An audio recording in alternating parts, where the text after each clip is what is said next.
Hello বন্ধুরা, welcome to Chaitali's kitchen. তোমরা সবাই কেমন আছো? আশা করি সবাই ভালো আছো।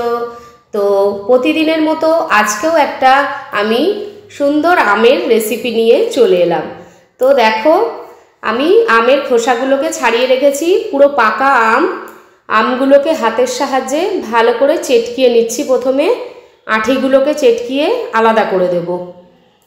একে একে সমস্ত আমগুলো আমি চটকিয়ে নিয়ে আঁটিগুলোকে আলাদা রেখে দিচ্ছি। দিয়ে এবার এই চটকানো আমগুলোকে আমি ব্লেন্ডারে দিয়ে ব্লেন্ড করে নেব। দেখো বন্ধুরা, তোমরা দেখে অনেকেই বুঝে গেছো কি বানাতে চলেছি। তো হ্যাঁ, আমি পাকা আমের আমসত্ত্ব বানাতে চলেছি। তো দেখো, আমসত্ত্ব বানানোর জন্য কি কি করছি।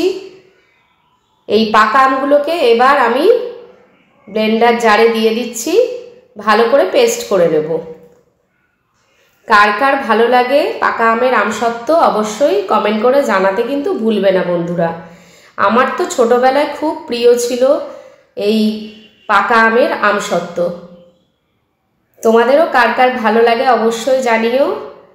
আর যদি ভালো লেগে থাকে অবশ্যই একটা লাইক করতে কিন্তু ভুলো না বন্ধুরা। তো দেখো, আমি এটাকে ব্লেন্ড করে নিয়েছি। এবার আমি বানাবো আমসত্ত্বের জন্য। কড়াইয়ে প্রথমে আমি এই আমটাকে দিয়ে দিচ্ছি, আমের পিউরিটাকে কড়াইয়ে দিয়ে দিচ্ছি। এবার আমি আমটাকে ফুটতে দেব। আর পরিমাণ মতো আমি, যেহেতু আমটা মিষ্টি সেহেতু আমি অল্প চিনি দিচ্ছি, হাফ কাপের মতন চিনি দিচ্ছি। যদি আম টক থাকে তাহলে চিনিটা একটু বেশি যাবে, যেহেতু এখানে আমটা মিষ্টি তো আমি চিনির পরিমাণ একটু কমই দিয়েছি। দেখো, পরিমাণ মতো একটু লবণও দিয়ে দিচ্ছি। এবার গ্যাসটাকে আমি জ্বেলে দিলাম। এবার ফুটবে, সুন্দর করে নাড়াবো আমি বারবার, ভালো করে জাল হতে দেব যতক্ষণ না এটা একটু জমে যায়, একদম একটু ভারী ভারী হয়ে যাবে, জমে যাবে, তখন আমি এটাকে নামিয়ে ফেলবো। আর একটু কালার আনার জন্য সুন্দর, এর মধ্যে আমি দিয়ে দেব অল্প একটু হলুদের গুঁড়ো।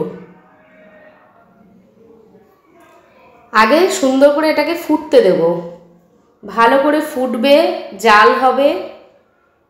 এবার আমি এর মধ্যে হলুদ গুঁড়োটা অ্যাড করে দেব। হলুদ গুঁড়োটা দিলে একটু কালারটা বেশ চকচকে হবে, সুন্দর দেখতে হবে। তো ভালো করে আরও কিছুক্ষণ ফুটিয়ে নেব। দেখতেই পাচ্ছ বন্ধুরা,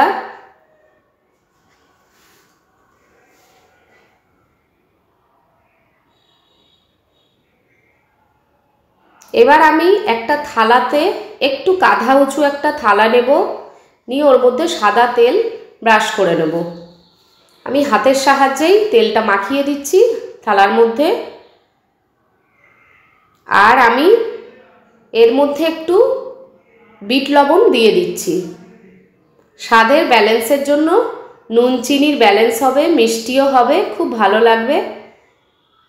তো দেখো, আমার এই আমটা এবার জাল হয়ে এসছে। এবার এটাকে আমি নামিয়ে নেব। দেখতেই পাচ্ছ বন্ধুরা, থালায় আমি তেল আগের থেকেই মাখিয়ে রেখেছিলাম। গরম গরমই আমি থালার মধ্যে এটাকে ঢেলে দিলাম।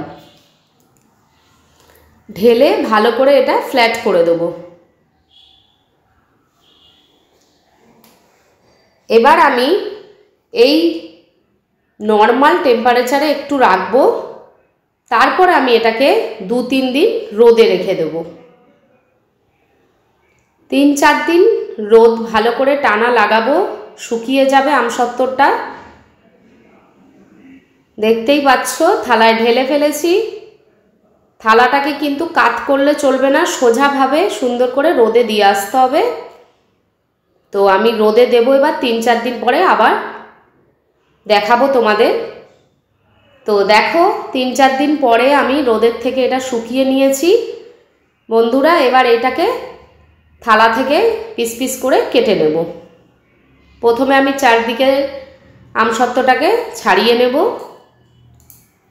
এবার তোমরা চাইলে রোল পিসও করতে পারো আর পিস পিস করেও কেটে নিতে পারো, যার যেরকম শেপ দেওয়ার ইচ্ছা সে সেইভাবেই শেপ দিতে পারো।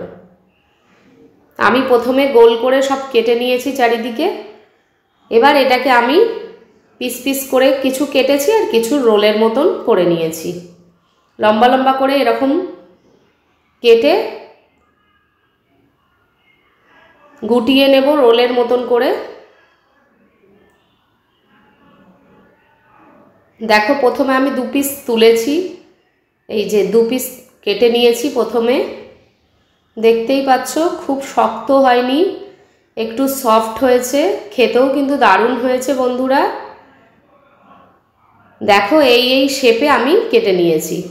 3টে রোল করে দিয়েছি আর 6 পিস হয়েছে এরকম বরফি।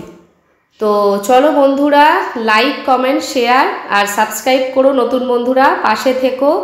আরও নতুন নতুন রেসিপি দেখার জন্য চ্যানেলটাকে সাবস্ক্রাইব করো। আবার দেখা হবে, বাই বাই।